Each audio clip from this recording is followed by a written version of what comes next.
জান্নাত কনফার্ম করার দুইটা রাস্তা আছে, চ্যালেঞ্জ, যে জান্নাত আমারই, যাবই। একটা হচ্ছে জীবন আল্লাহর রাস্তায় দিয়ে শহীদ হয়ে যাওয়া, এটা কনফার্ম 100%।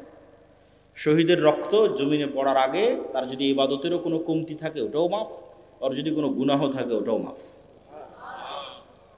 তাহলে একটা কনফার্মেশন পাওয়া গেল যে জীবন যদি আল্লাহর রাস্তায় দিয়ে দেওয়া যায় জান্নাত কনফার্ম।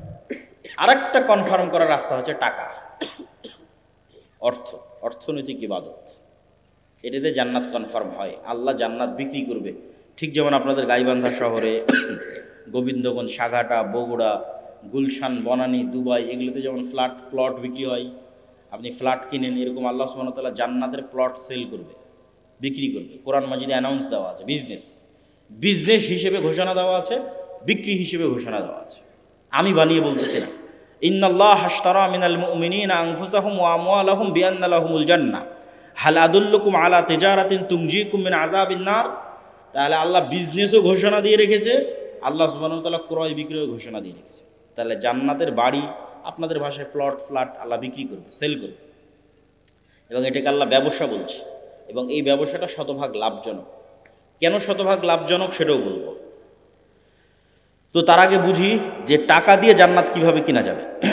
দুনিয়াতে আল্লাহ সুবহানাহু ওয়া তাআলা অসংখ্য ইবাদতের কমতিতে টাকার জরিমানা দিয়ে মাফ করার ব্যবস্থা করেছেন, এবং অসংখ্য গুনাহের কাফফারায় টাকার জরিমানা দিয়ে মাফ করার ব্যবস্থা করেছেন দুনিয়াতে। যেমন কেউ হজ এবং ওমরা করতে গেছে, ওমরা করতে গিয়ে কোনো একটা ইবাদত ছুটে গেছে, বড় একটা ইবাদত, জামরায় হয়তো পাথর মারতে যেতে পারেনি, তাহলে ইবাদতে কমতি হয়ে গেছে। এখন আল্লাহ রাসূল বলতেছে, ঠিক আছে, কমতি যেহেতু হয়ে গেছে, তুমি একটা দম, একটা দুম্বা, একটা খাসি আল্লাহর রাস্তায় কুরবানি করে দাও, ওইটা এটাকে মেকআপ করবে, কাভার দিবে। তাহলে টাকা দিয়ে ইবাদতের কমতি পূরণ করা যাচ্ছে। এবার গুনাহের কাফফারা, রমজান মাসে দিনের বেলায় কেউ তার স্ত্রীর সাথে সাংসারিক জীবনে গেছে, আল্লাহ সুবহানাহু ওয়া তাআলা কোরআনে আয়াত অবতীর্ণ করে বলতেছে গোলাম আজাদ করতে হবে, অথবা 60 জন মিসকিনকে খাওয়াতে হবে। তো গোলাম আজাদ করতেও টাকা লাগবে, 60 জন মিসকিনকে খাওয়াতেও টাকা লাগবে। তাহলে টাকাটা দিয়ে গুনাহের কাফফারা হচ্ছে দুনিয়াতেই। এই সেম নিজাম ব্যবস্থা কিয়ামতের মাঠেও থাকবে।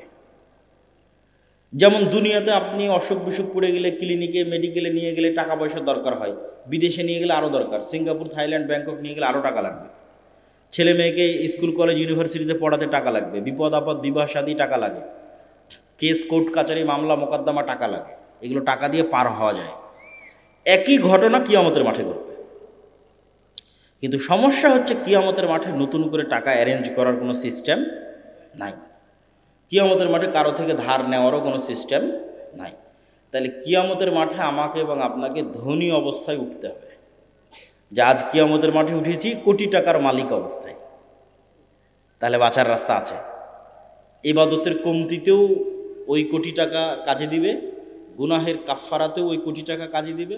মানুষ যারা পাওনাদার আসবে, আল্লাহ আমার নামে গীবত করেছে, অপবাদ দিয়েছে, মিথ্যা বলেছে, এই সেই যা আছে, হক দেয়নি, যা আসবে সবগুলো কাভার দেওয়া যাবে, মেকআপ দেওয়া যাবে যদি ধনী অবস্থায় কিয়ামতের মাঠে উঠে। যেমন দুনিয়াতে আপনি ধনী থাকলে কাভার দিতে পারেন যে কোনো সমস্যা, কিয়ামতের মাঠেও যদি ধনী অবস্থায় উঠেন কাভার দিতে পারবেন। কিন্তু কিয়ামতের মাঠে ধনী অবস্থায় উঠার জন্য এখন থেকেই ব্যাংকে জমা করতে হবে, আল্লাহর ব্যাংকে, পরকালের ব্যাংকে এখন থেকে জমা করতে হবে। এবং আল্লাহ সুবহানাহু ওয়া তাআলার সাথে এই ব্যবসা কেন লাভজনক সেটাও বলি। আল্লাহ যে বলছেন তোমরা আমার সাথে ব্যবসা করো, এটা শতভাগ লাভজনক। কেন লাভজনক? আপনি যদি আজকে সাঘাটা বাজারে একটা জমি কিনেন, তাহলে জমিওয়ালা আপনার দেওয়া টাকা নিয়ে চলে যাবে, ওই টাকার উপর আপনার কোনো কন্ট্রোল থাকবে না, কোনো দখল থাকবে না, আর জমিটা আপনি তার থেকে বুঝিয়ে নেবেন। এখন আল্লাহ সুবহানাহু ওয়া তাআলার জন্য আপনি পরকালের অ্যাকাউন্টে যে টাকা জমা দিবেন, ওই টাকা কি আল্লাহ নিয়ে চলে যাবে? ওই টাকা দিয়ে যদি আপনি মসজিদে একটা এসি বা একটা ফ্যান লাগান, ওই ফ্যানের বাতাস কে খাবে? আপনিই তো খাবেন। ওই টাকা তো আর আল্লাহ নিয়ে গেলেন, আর ফ্যানের বাতাস আল্লাহ খাবে না। ধরেন আপনি টাকা দিয়ে একটা গরু জবাই দিলেন, ওই গরুর গোস্ত কে খাবে? আপনিই খাবেন না? ওই গরুর গোস্ত আল্লাহর কাছে চলে যাবে, আল্লাহ নিয়ে যাবে? আল্লাহ খাবারের মুখাপেক্ষী নয়। তাহলে আরেকজনের সাথে যখন লেনদেন হচ্ছে তখন টাকা কিন্তু চলে যাচ্ছে। আর আল্লাহর সাথে যখন লেনদেন হচ্ছে তখন ওই টাকা আমি ভোগ করতেছি, মাঝখান থেকে ফিরি ফাও আল্লাহ জান্নাত দিয়ে দিচ্ছে। তাহলে আল্লাহর সাথে ব্যবসায় কোনো লস আছে? কোনো লস নাই। ধরেন এই প্রতিষ্ঠানে আপনি দান করলেন, এই প্রতিষ্ঠানে দান করে এখানে পড়বে গে আপনার ছেলে মেয়ে, কেউ যদি বেতন পায় আপনার গ্রামের ছেলে মেয়ে, তাহলে মাঝখান থেকে তো আপনি ফ্রিতে জান্নাত পাচ্ছেন। টাকাটা তো দুনিয়াতেই থাকতেছে, দুনিয়ার মানুষই খাচ্ছে, আপনি আপনার আত্মীয় স্বজন পাড়া প্রতিবেশী তারাই খেয়ে শেষ করে দিচ্ছে। তো যাক, আমি বক্তব্যের শুরুতেই কথাগুলো বললাম যে আপনাদের মধ্যে যদি, এখন আমি জানি না যে এখানে কেউ স্বেচ্ছাসেবক পাঠিয়ে বৈঠকি দান সংগ্রহ করবে কিনা, কিন্তু দান অর্থনৈতিক ইবাদত, অত্যন্ত শক্তিশালী একটি ইবাদত। যদি যায় তাহলে আপনারা সকলেই অংশগ্রহণ করার চেষ্টা করবেন। এই বলে আমি আমার এবং তোমাদের যারা মাদ্রাসা কর্তৃপক্ষ আছে তাদেরও যদি যাওয়ার সিস্টেম থাকে পাঠাতে পারো। এই কথা বলে আমরা আমাদের মূল বক্তব্যের দিকে এগিয়ে যাচ্ছি। আমাদের মূল বক্তব্য হচ্ছে গোলামি থেকে মুক্তির রাস্তা। এটাই বক্তব্যের আলোচ্য বিষয়। 5টা পয়েন্টে আমরা সংক্ষিপ্ত করে আলোচনা করব। ঈমান বিল গায়বে ইয়াকিন, আল্লাহ সুবহানাহু ওয়া তাআলার সাহায্য ছাড়া বিজয় হয় না। আল্লাহর সাহায্য পাওয়ার জন্য আল্লাহ সুবহানাহু ওয়া তাআলার ইবাদত করতে হয়, সৎ আমলের মধ্যে সালাত এবং জিকির সবচেয়ে পাওয়ারফুল। দুনিয়াতে নেতা হওয়ার জন্য জ্ঞান অর্জন এবং সত্যবাদিতা ও ন্যায়পরায়ণতার কোনো বিকল্প নাই। এই 5টা পয়েন্টে আমরা সংক্ষিপ্ত করে ব্যাখ্যা করব এবং বক্তব্যের শেষের দিকে চলে যাব। প্রথম 2টা হচ্ছে ঈমান বিল গায়েবে ইয়াকিন। গায়েব মানে অদৃশ্য। আজকের যুগের মুসলমানদের সবচেয়ে বড় সমস্যা হচ্ছে আসলে প্রকৃত অর্থে মুসলমানদের ঈমানই নাই, ঈমান মজবুত নয়, গায়েবের উপর ঈমান নাই। কেন? আজকের দুনিয়া বেশি বাস্তববাদী, বেশি বস্তুবাদী, বেশি দুনিয়ামুখী। ফলত গায়েবের যে লজিক, যে সূত্র, এটা কেউ বুঝেও না, কেউ জানতেও চায় না। কিন্তু গায়েবের কার্যকরণের সূত্র এবং লজিক সবচেয়ে পাওয়ারফুল। এগুলোর জ্ঞান এবং নলেজ কোরআন এবং হাদিসে আছে। যেমন কিছুক্ষণ আগে দানের কথা বললাম, ওইটার সাথে একটা সূত্র দেখেন, a+b² মতো সূত্র, যে দুনিয়ার লজিকে আমি যদি ধরেন পকেটে আমার 1000 টাকা থাকে, তাহলে 1000 টাকা থেকে যদি আমি 500 টাকা দান করি, এই যে 1000 টাকা, এখান থেকে 500 টাকা যদি দেই আপনাকে, তাহলে 500 টাকা দুনিয়ার কাগজে কলমের হিসাবে কমে গেল। কিন্তু সাথে সাথে গায়েবের অদৃশ্য লজিকে প্লাস হয়ে গেল। এটা সূত্র, এটা গায়েবের সূত্র। এই প্লাসের প্রভাব 5 বছর পর দেখা যাবে, 10 বছর পর দেখা যাবে। ঠিক আমি একজনকে 1000 টাকা কর্জ দিলাম, তার সাথে 1100 টাকা সুদ হিসেবে নিলাম। দুনিয়ার হিসেবে 100 টাকা অতিরিক্ত দেখাচ্ছে, কিন্তু গায়েবের লজিকে ওখানে 100 টাকা কমে গেছে। কিন্তু ওই 100 টাকা যে কমে গেছে, এটার প্রভাব 5 বছর 10 বছর পর দেখা যাবে। এগুলো গায়েবের সূত্র। এই গায়েবের সূত্রগুলোর উপর, গায়েবের অস্তিত্ব এবং বাস্তবতার উপর মুসলমানদের ঈমান নাই। যেমন ফেরেশতারা কোথায় যায়, কি করে, ঠিক আছে, আপনার বাড়িতে নূর আছে কিনা, আপনার বাড়িতে শয়তান আছে না ফেরেশতা আছে, আপনার কলবে নূর আছে কিনা, এগুলো সব গায়েব। এগুলো কিন্তু দেখা যায় না, এগুলো গায়েবের জগৎ। কিন্তু এই প্রত্যেকটার বর্ণনা কোরআন এবং হাদিসে আছে। ওইটার উপর আপনার ঈমানের মাত্রা কোন লেভেলে, সেটার উপর নির্ভর করবে আপনি গোলামি থেকে মুক্তি পাবেন কিনা। ঠিক গায়েবের আর একটা বড় অংশ হচ্ছে পরকাল, জান্নাত, জাহান্নাম, বারজাখী জীবন। এগুলো গায়েব। প্রত্যেক জগতের পরবর্তী জগতের কিছু আলামত পূর্বের জগতে থাকে। যেমন আমাদের পরের জগৎটা হচ্ছে বারজাখী জগৎ। তো বারজাখী জগতের কিছু চিহ্ন, ওটা গায়েব। ওই গায়েবের জগতের কিছু চিহ্ন এই জগতে আছে। সেটা হচ্ছে ঘুম। প্রতিদিন আমরা একবার করে বারজাখী জগতে চলে যাই, বা বারজাখী জগতের একটা স্বাদ নিয়ে আসি। মৃত্যুর পরবর্তী জীবনটা ওই রকম, কিয়ামত হওয়ার আগ পর্যন্ত। এই জন্য ঘুমানোর সময় আমরা কি বলি, যে আল্লাহুম্মা বিইসমিকা আমুতু, হে আল্লাহ আপনার নামে ঘুমাতে যাচ্ছি। জি না, এটার অনুবাদ হচ্ছে, হে আল্লাহ আপনার নামে মৃত্যুবরণ করতে যাচ্ছি, মরতে যাচ্ছি। ঠিক পরের দিন সকালে যখন ঘুম থেকে উঠি, তখন কিন্তু এটা বলা নাই যে আল্লাহ আপনার রহমত, আপনার দয়া, ঘুম থেকে উঠলাম। জি না, আহইয়ানা বাদামা আমাতানা, হে আল্লাহ মরে গেছিলাম, মরা থেকে বেঁচে উঠলাম। কি অনুবাদ দেখেছে? দোয়ার অনুবাদ কি ভয়ঙ্কর! যে হে আল্লাহ মরে গেছিলাম, মরা থেকে সকালবেলা বেঁচে উঠলাম। তাহলে ওই যে মারা গেছিলাম রাতের বেলা, এটাই বারজাকি জগতের হালকা স্বাদ পরের জগতে। মানে আপনার মরার পরে কি হবে, ওই গায়েবের জগতের কিছু আলামত এই জগতে আপনি প্রতিদিন দেখতে পাচ্ছেন। এখন যারা ঘুম চলে গেছে এদের মধ্যে একদল মানুষের স্থায়ী মৃত্যু হয়ে যাবে ঘুমের মধ্যে, কেন আল্লাহ সুবহানাহু ওয়া তাআলা প্রত্যেক ঘুমন্ত বান্দার রূহকে তার নিকটে টেনে নেন। প্রত্যেক ঘুমন্ত বান্দার পবিত্র কোরআনের আয়াত, যাদের যাদের বাঁচিয়ে রাখতে চান তাদের রূহগুলো আবার ফেরত দিয়ে পাঠান যখন তারা ঘুম থেকে ওঠে। তো রূহ মানে হচ্ছে দেখা, শোনা এবং চিন্তা করার শক্তি, এটা রূহ থেকে আসে। এই জন্য আমরা যখন ঘুমাই তখন আমার দেখার শক্তিও নাই, আমার শোনার শক্তিও নাই, আমার চিন্তা করার শক্তিও নাই, তাহলে এখন আমার রূহ নাই। শরীরের সাথে একটা সম্পর্ক বজায় রেখে বের হয়ে গেছে, হালকা একটা সম্পর্ক বজায় রেখে বের গেছে। ওই সম্পর্কটা যদি আল্লাহ কাট করে দেয়, এটা স্পট ডেড, আর উঠতে পারবে না পরের দিন সকালে। কিন্তু রুহের প্রকৃত কাজ হচ্ছে দেখা, শোনা, চিন্তা করা, এটা রুহের প্রকৃত কাজ। ঘুমের সময় যখন এই কাজগুলো অফ হয়ে যায় তখন রুহ বের হয়ে যায়। ঠিক এবার বারজাকি জগতে যখন আপনি চলে গেছেন, তখন পরের জগতের কিছু আলামত আপনি কবরের জগতে পাবেন। মানে পরের জগৎটা তো জান্নাত এবং জাহান্নাম, কিয়ামতের পরের যে জান্নাত জাহান্নাম, তো কবরে থাকা অবস্থাতেই জান্নাতের মৃদু আবহাওয়া আসবে, তাহলে আলামত দেখাচ্ছে যে এর পরের যে জগৎ, সে জগতে তুমি জান্নাতে যাবা, সেটার কিছুটা আলামত নেও।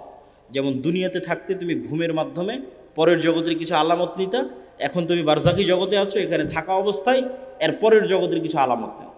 যদি জাহান্নামের হয়, শাস্তিযোগ্য বান্দা হয়, তাহলে জাহান্নামের গরম বাতাস আসতে থাকে তার কবরে। সরাসরি কিন্তু ওকে জাহান্নামে দেওয়া হয়নি, সরাসরি জান্নাতে দেওয়া হয়নি, কিন্তু তার পরের জগতে কি হবে তার কিছু ফিলিংস সে ওখানেই পাচ্ছে। এবং মানুষের আমলের ধরন অনুযায়ী এই রূহগুলো বিভিন্ন পর্যায়ে থাকে, আমলের ধরন অনুযায়ী। যেমন যারা শহীদ, তাদের রূহগুলো পাখি হিসেবে জান্নাতে উঠতে থাকে এবং খাবারও গ্রহণ করতে থাকে। ইউরজাকুন, রিজিক দেওয়া হয়। তাহলে যারা শহীদ হয়ে গেল, এদের রূহ পাখি হিসেবে জান্নাতে উঠতেছে। এদের চেয়েতেও যারা শ্রেষ্ঠ, শহীদদের চেয়েতেও যারা টপ লেভেলের রূহ, তারা আল্লাহ সুবহানাহু ওয়া তাআলার আরশের নিচে ঝুলন্ত অবস্থায় থাকে বারজাকি জগতে। এদের চাইতেও যারা টপ লেভেলের শ্রেষ্ঠ, তারা হচ্ছে নবীরা। তারা দুনিয়া থেকে মৃত্যুবরণ করেছে, কিন্তু নবীদের বারজাকি জগতের জীবনযাপন আরও উন্নত পর্যায়ে, মানে কোয়ালিটি আরও বেশি। কোয়ালিটিটা কেমন? রাসূলুল্লাহ সাল্লাল্লাহু আলাইহি ওয়াসাল্লাম যখন গেলেন, প্রথম আসমান, দ্বিতীয়, তৃতীয়, চতুর্থ, পঞ্চম, ষষ্ঠ, সপ্তম, সব আসমানে নবীদের সাথে কথা হয়েছে। তো নবীরা তো মরে গেছে দুনিয়াতে, তাহলে ওখানে কীভাবে কথা হচ্ছে? নবীদেরকে সাথে করে না সালাত কীভাবে হচ্ছে? তথা নবীদের বারজাকি জগতের যে জীবন, সেটা বারজাকি জগতে আর যত রূহ আছে তাদের চেয়ে টপ কোয়ালিটির জীবন, যেখানে ইবাদত করাও সম্ভব, যেখানে কথা বলাও সম্ভব। মুসা আলাইহিস সালাম তো কতদিন আগে মরে গেছে, কিন্তু মুসা আলাইহিস সালামের সাথে মুহাম্মদ সাল্লাল্লাহু আলাইহি ওয়াসাল্লামের দেখা হচ্ছে মেরাজের সফরে এবং কথা বলতেছে। তাই এটা হলো বারজাকি জগতের জীবন, যেটা কিয়ামতের পূর্ব পর্যন্ত এবং মৃত্যুর পরের। তাহলে এগুলো তো গায়েব। এই গায়েবগুলোর উপর আপনার ঈমান, ইয়াকিন কোন পর্যায়ের, আপনি কোন জায়গা থেকে এগুলোর উপর ঈমান রাখেন? এগুলো কি আপনি চোখে দেখতে পাওয়ার মতো ঈমান রাখেন, না বাস শুনলাম দেখলাম শেষ? যতক্ষণ পর্যন্ত চোখে দেখতে পাওয়ার মতো ঈমান অর্জন এই জিনিসগুলোর উপর না হবে, ততক্ষণ পর্যন্ত গোলামি থেকে মুক্তির রাস্তা তৈরি হবে না। এই জন্য ঈমান মজবুত করা সবচেয়ে জরুরি। আর যদিও আজকের দুনিয়ার বস্তুবাদী জগতে মনে হচ্ছে যে বস্তুবাদী জগতে কিভাবে গায়েবের উপর ঈমান রাখা যায়, কিন্তু আমি চিন্তা করে দেখলাম যে এই বস্তুবাদী জগতে গায়েবের উপর ঈমান মজবুত করার আরও বেশি রাস্তা তৈরি হয়েছে। আমার চিন্তা, আমি উল্টাভাবে চিন্তা করেছি যে মানুষ মনে করতেছে যে সে মোবাইলের আনন্দ বিনোদনের মধ্যে ডুবে যাচ্ছে, মদ, জুয়া, আড্ডা, পৃথিবীতে এমন কোনো গুনাহের রাস্তা নেই যেটা বর্তমানে উন্মুক্ত হয়নি, ফলত সে কীভাবে গায়েবের উপর ইয়াকিন রাখবে? গায়েবের তো কোনো আলামত কোথাও দেখাই যায় না। কিন্তু আমি চিন্তা করে দেখলাম যে না, আমরা আধুনিক যুগে যা যা ব্যবহার করতেছি তা আমাকে গায়েবের প্রতি ইয়াকিন তৈরি করতে আরও বাধ্য করা উচিত। কিভাবে আপনাকে বলি, আজ থেকে 100 বছর আগে এই সাঘাটার কোনো মানুষকে যদি এখন জীবিত করা হয়, 100 বছর আগে এই প্রোগ্রামে নিয়ে এসে বসানো হয় মুরব্বির জায়গায় দিয়ে, তাকে আমি বলবো যে মুরব্বি, আমি এখন যে কথা বলতেছি আমার এই কথাটা না 1000 কিলোমিটার দূরে আমেরিকাতে এখন বাজতেছে। এখন আমার এই কথা উড়ে গিয়ে আমেরিকাতে এখন বাজতেছে, কয়েক হাজার কিলোমিটার দূরে। মুরব্বী তো বিশ্বাস করতে পারবে না যে বলে এখানে, বলবে এখানে, বাজবে লন্ডনে সাথে সাথে। এ কেমনি সম্ভব? এ তো গায়েব।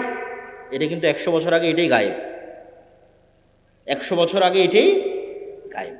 অথচ আমি কথা বললে আমার এই কথা উড়ে আমেরিকা, পৃথিবী যেই দিন সৃষ্টি হয়েছে সেই দিন থেকেই যায়। বুঝেননি মনে হয় আমার কথা? এটা মানুষ জানতো না। এটা তো আলোর গতির মধ্যে, আলোর মধ্যে ডাটা ট্রান্সফার হয়, এই জ্ঞান মানুষের ছিল না। কিন্তু ট্রান্সফার তো ভাই যেই দিন থেকে আল্লাহ পৃথিবী সৃষ্টি করেছে সেই দিন থেকেই হয়।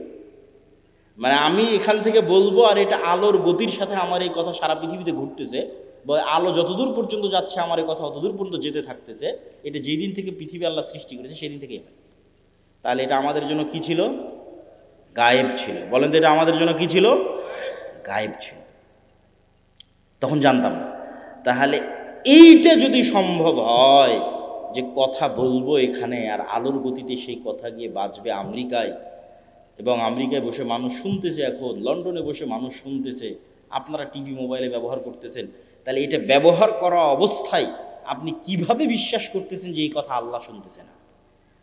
বলেন আল্লাহু আকবার। আপনি মোবাইল ব্যবহার করা অবস্থায় মানুষ আপনার কথা শুনে নিচ্ছে, মানুষের তৈরি করা যন্ত্র দিয়ে। আমার এখনকার কথা মানুষ শুনে নিচ্ছে ইংল্যান্ডে বসে থেকে, আমেরিকায় বসে থেকে, আর আমি বিশ্বাস করতেছি আরে আমি যে কথা বলছি এটা তো মনে হয় আল্লাহ শুনতে পাচ্ছে না। তাহলে আপনি আধুনিক প্রযুক্তির প্রত্যেক যে জিনিস ব্যবহার করতেছেন ওই জিনিসে এবার এই স্টাইলে চিন্তা করবেন যে মানুষ যদি এই পর্যন্ত করতে পারে তাহলে আল্লাহ কোন পর্যন্ত করতে পারে। তাহলে আপনি যত চিন্তা করবেন তত গায়েবের উপর আপনার ইয়াকিন বাড়বে। যেহেতু ভয়ঙ্কর আমরা গেড়াকলে ফেসে গেছি। বর্তমান বিজ্ঞান এটাই বলতেছে যে কাফা বিনাফসিকাল ইয়াউমা আলাইকা হাসিবা, যে আজকে তোমার হিসাবের জন্য তুমি যথেষ্ট। আলজামনাহু তাইরাহু, মানুষের সাথে মানুষের পাখিকে আমি মানুষের ঘাড়ের সাথে বেঁধে দিয়েছি, শাব্দিক অনুবাদ করলাম।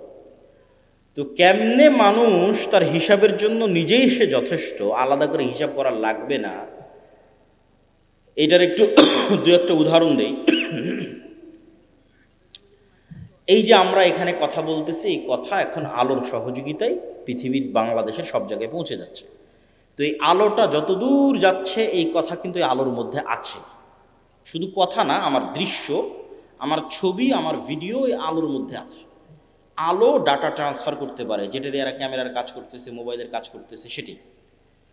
তো এখন আমরা যদি পৃথিবীতে এমন একটা যন্ত্র আবিষ্কার করি যেটা আলোর চেয়ে বেশি জোরে দ্রুত চলে, আর আবিষ্কার করা মানুষের পক্ষে সম্ভব নয়। কল্পনা করে যে আমরা একটা অলৌকিক কার্যকলাপের মাধ্যমে একটা মেশিন তৈরি করলাম আলোর চেয়ে জোরে চলে, দিয়ে এখন আজ থেকে 15 বছর আগে চলে গেছি, আলোর চেয়ে বেশি গতিতে 15 বছর আগে চলে গেছি।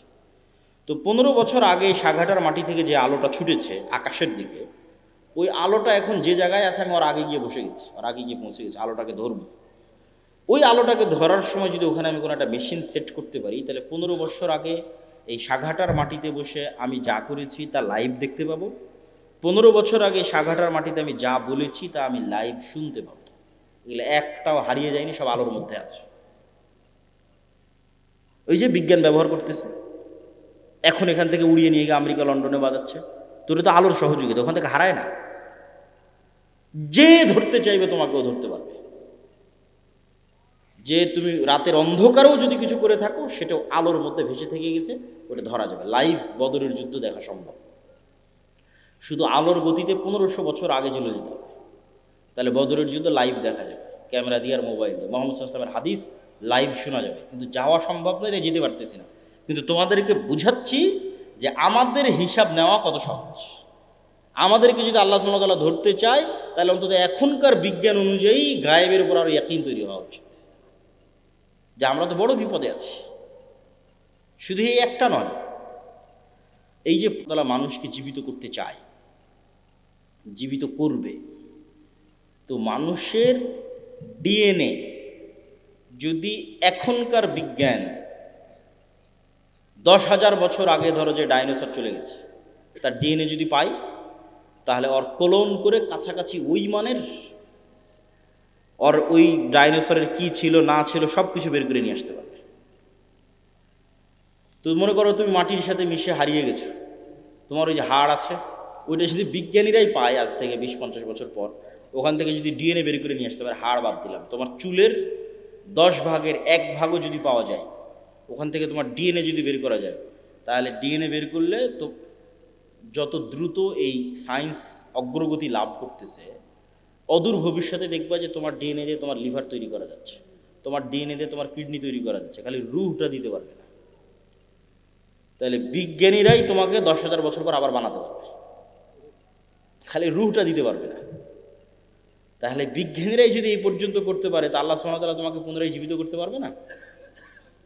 খুবই ভয়ঙ্কর। আল্লাহ সুবহানাহু ওয়া তাআলা অতি দ্রুত এবং অতি সহজে তোমাকে পুনরায় জীবিত করবে। এই জন্য মানুষের শরীরের সাথে মাটির প্রচণ্ড মিল আছে, প্রচণ্ড মিল আছে মানুষের শরীরের সাথে মাটির।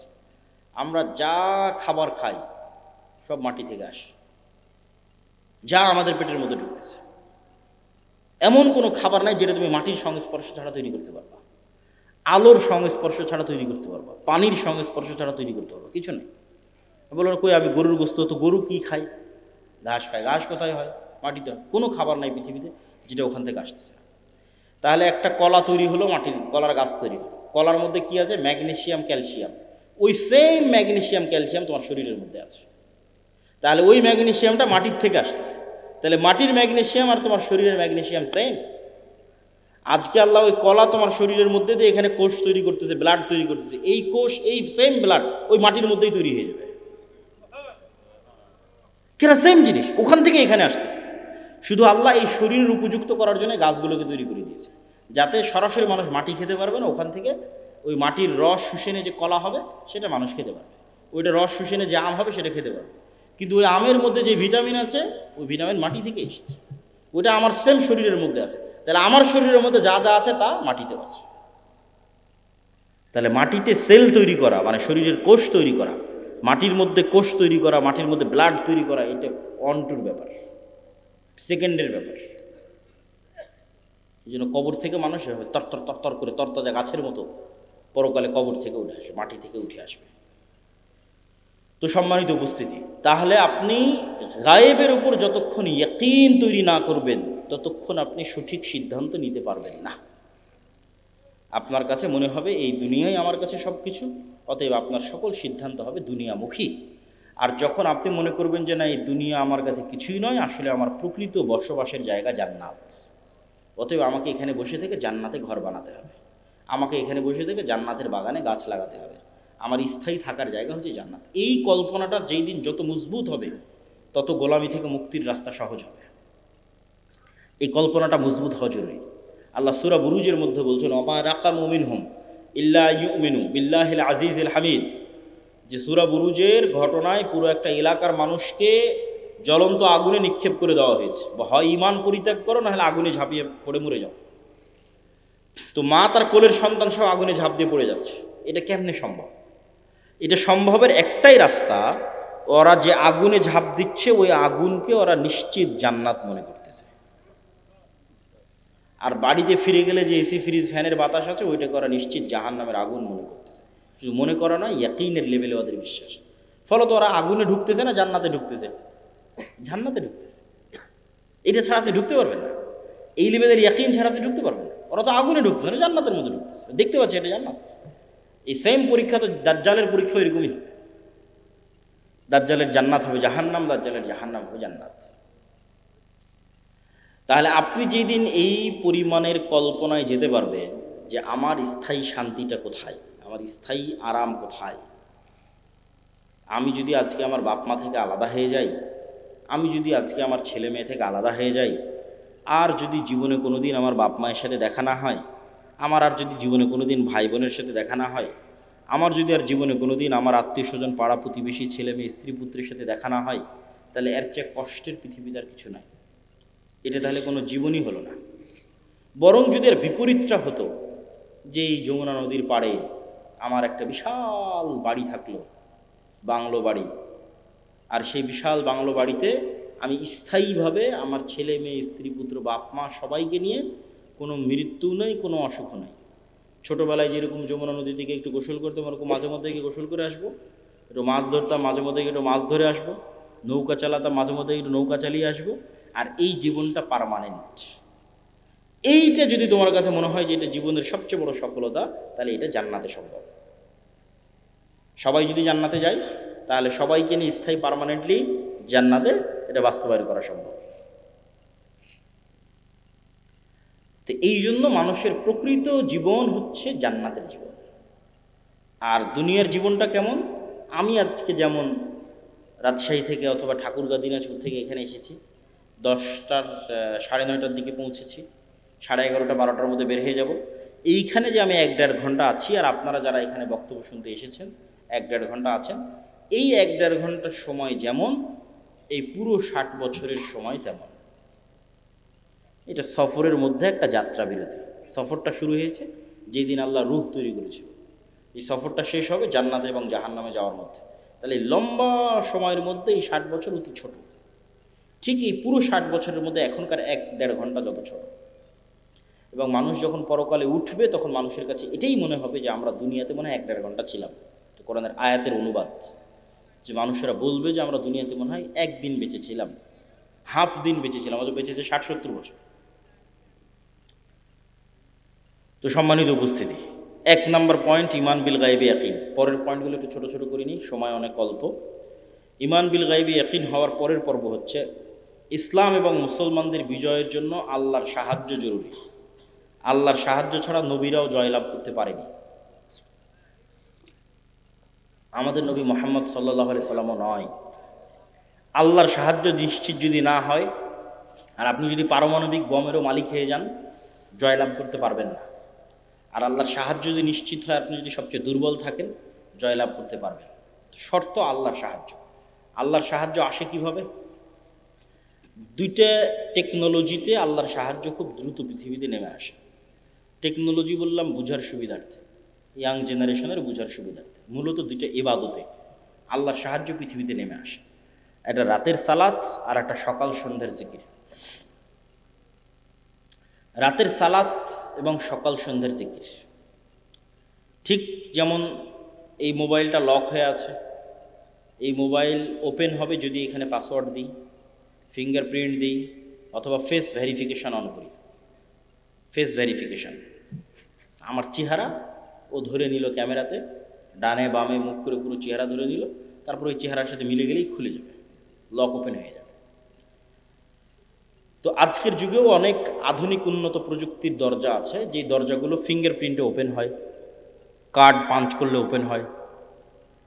তো মনে করো আমরা পৃথিবীর সবচেয়ে উন্নত প্রযুক্তির একটা দরজার সামনে দাঁড়িয়ে আছি, যে পৃথিবীর সবচেয়ে উন্নত প্রযুক্তির দরজা, যার লক সিস্টেম, পাসওয়ার্ড সিস্টেম পৃথিবীর যে কোনো লক এবং পাসওয়ার্ড সিস্টেমের চেয়ে বেশি ভ্যারাইটিপূর্ণ। তার 1 নাম্বার শর্ত কি? এখন আমার সামনে একটা খুব উন্নত প্রযুক্তির দরজা, পৃথিবীর সবচেয়ে উন্নত প্রযুক্তির দরজা বন্ধ হয়ে আছে। আমি ওই দরজা খুলতে চাই, খুলতে হলে আমাকে নির্ধারিত সময়ে আসতে হবে। ওর পাসওয়ার্ড সিস্টেমের মধ্যেই এই সিস্টেম আছে, যেখানে নির্ধারিত সময় ছাড়া কাজ হয় না, অসময়ে এসে লাভ নাই। তাহলে নির্ধারিত সময়ে ওই পাসওয়ার্ডের নির্ধারিত সময় গিয়ে উপস্থিত হলাম। পাসওয়ার্ডের 2 নম্বর শর্ত হচ্ছে যে ওখানে কিছু পিকচার ইনস্টল দেওয়া আছে, যেই পিকচারের সাথে যদি আমার পিকচার মিলে যায়, যেখানে দেওয়া ফরম্যাটের সাথে যদি আমার ফরম্যাট মিলে যায়, তাহলে অ্যাকসেপ্ট করবে। আর একটা জিনিস তার সাথে যুক্ত করা আছে, প্রত্যেক ফরম্যাটে একটা সাউন্ড আছে, মানে প্রত্যেক ফরম্যাটে কিছু সাউন্ড ওখানে সেভ করা আছে, যেটার সাথে আমার সাউন্ড মিলতে হবে, তাহলে দরজা উন্মুক্ত হবে। তাহলে এখন আমরা নির্ধারিত সময় গিয়ে দাঁড়ালাম, এভাবে হাত বাঁধলাম, এটা একটা ফরম্যাট, একটা চিত্র ওখানে দেওয়া আছে। এই ফরম্যাটের সাথে ওখানে কানেক্টেড করা আছে আলহামদুলিল্লাহ রাব্বিল আলামিন আর রহমানুর রহিম, একটা আওয়াজ, সেম আওয়াজ হতে হবে, সেম ফরম্যাটের সাথে। তারপরে রুকুতে চলে গেলাম, এটা একটা ফরম্যাটের একটা চিত্র, এটা ওই দরজাতে ইনস্টল করা আছে। ওখানে বললাম সুবহান রাব্বিল আযীম, এই আওয়াজটা